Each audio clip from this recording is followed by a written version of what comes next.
See, and this is the thing, because I know Jane's been used as an example, I mean, a lot by Sam Harris and other stuff.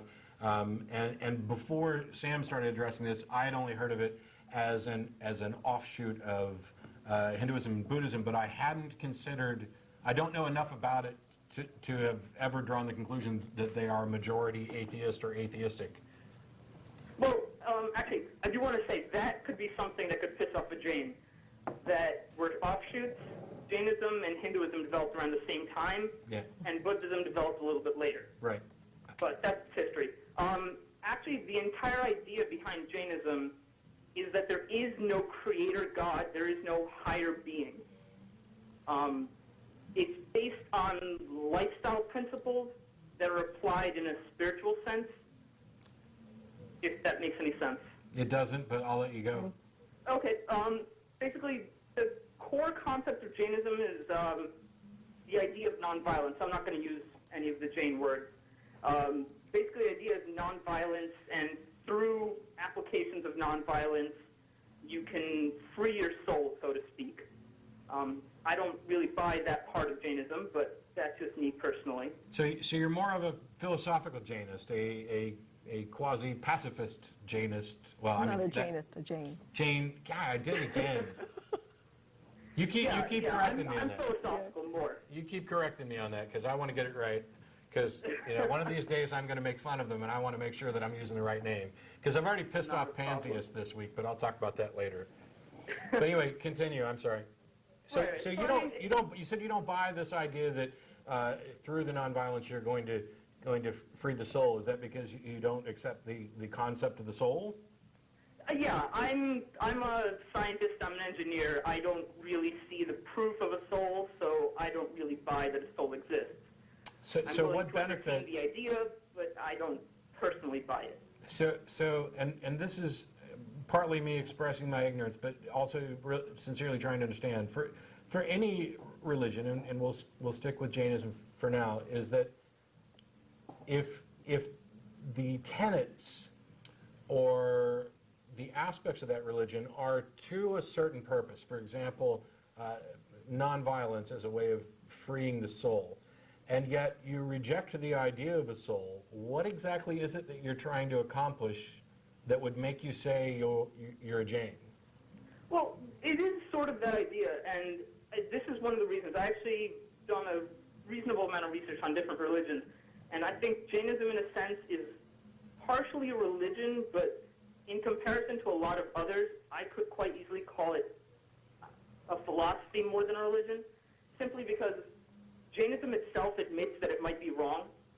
Even within whatever Jain scriptures there are, even Jain monks and nuns will tell you that Jainism could be 100% wrong. But another one of Jain's principles is that you should accept other people's ideas as being possibly correct. And so we have this idea that, well, this is what we think is right, and so this is the path we're going to follow until someone else can prove us wrong. Okay, it sounds almost pragmatic, I guess, Yeah. or I mean, it may be the best religion on the planet, just for the simple fact that it admits it might be wrong. I do take exception to the idea that you should admit the possibility of other ideas, because while it's true that some of them are worthy of admitting as possible, there are others which are clearly impossible. Definitions of God which are self-contradictory and contradictory with reality. Yeah. I'm not going to say that it's a perfect religion in any sense. That Jainism's got a lot of problems. There are a lot of holes. But at the same time, Jainism, at least from the monks and nuns I've spoken to, Jainism is at least willing to correct itself. We're willing to say that we don't have the whole clue, but work with what we do know. It reminds me a lot of Buddhism in some regards, some philosophical regards. So what is it that you would say is distinct about Jainism that you like as opposed to Buddhism, for example? Or is it not that big of a concern? Right. I think the biggest thing, at least the two biggest philosophies for my life that I've gotten out of Jainism are the idea of nonviolence in probably what goes a lot further than we see in Western culture. like in the East, nonviolence has almost a whole different meaning than we see out here. But the second idea is this idea of accepting other people, and it's a very core belief in Jainism. I don't even know how to put it any other way. If you don't believe that, you really aren't Jain in a manner of speaking. You have to be willing to accept that other people are there, they have their own ideas, they have their own philosophies, and that it's not up to you to make them think differently. And Can't be a Jain. Sorry? I can't be a Jain. Because the natural consequence of other people being there, Mark keeps holding up a sign that says "Me Tarzan," but one of the consequences of there being other people there and acknowledging that, and I acknowledge that everybody has the right to believe as their conscience dictates. However, we have to share this little ball in space, and that means that where one person's ideas conflict with somebody else's, well, there's the word, conflict. And what one person believes influences their actions, and one might say dictates, because I'm not completely convinced that you can ever act unless you're acting on behalf of some belief. So your beliefs influence your actions, and your actions have consequences, and those consequences can affect other people. And therefore, if I see somebody whose beliefs are contributing to actions which negatively affect me, negatively affect people I care about, negatively affect all of us on the whole, then I feel, not only do I feel that I have the right to address them and attempt to explain this problem and correct it, I feel I have an obligation to do that. And while I'm not a violent individual, I'm also not a pacifist. And when it comes to, for example, if this certain group of people are actually enacting their beliefs with the use of violence, then I'm fine with advocating violence as a reply. So, I mean, on those grounds, I don't think that I could be a Jain. Well, it's actually kind of interesting that you say that, because I'll gladly admit it. I'm not a complete pacifist. I think to do that is almost impossible. But at the same time, obviously, I'm sort of talking about Jainism in a very broad sense. Sure.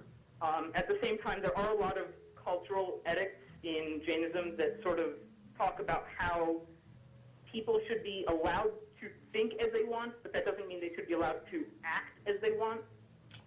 Everyone is responsible for everyone else, and you can't act on your own basis if it means you're going to cause harm or negativity towards others.